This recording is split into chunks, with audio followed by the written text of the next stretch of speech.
What considerations should you take into account when you go to plant your tree?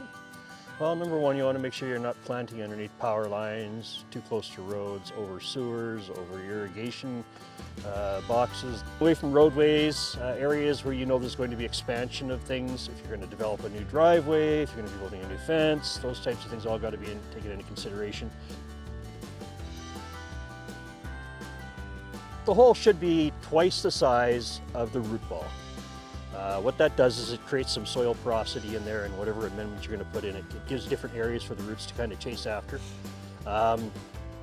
Do not put gravel at the bottom of the hole. All that does is creates a dry spot at the bottom. Some people think the water will run into there.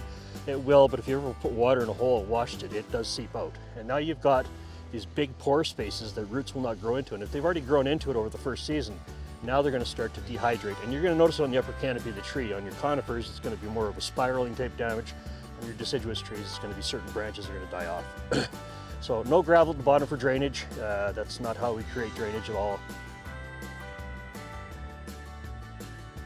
You want to make sure that when you got the roots out of the bigger trees is a little tougher to do, but you want to feather those roots out into the new medium.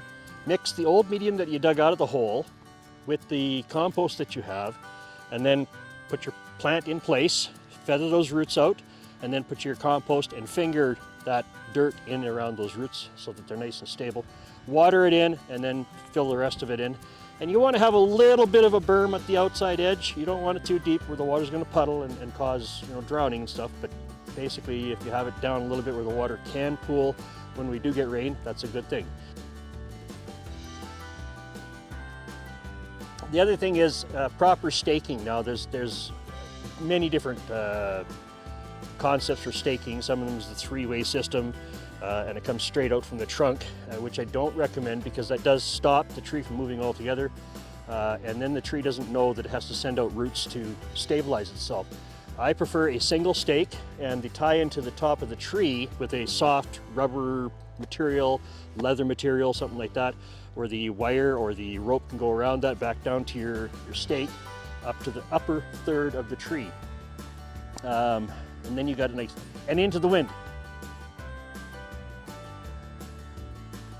Drought-hardy trees, your green ashes, your elm trees, your spruce trees are probably the top three. You go from there down to honey locust. You can get into Ohio buckeyes. We've got some of those here today. Pines are fairly hardy here, and there's a few others that you can kind of get away with, but those are my top 6 basically that I would start to put in the ground now.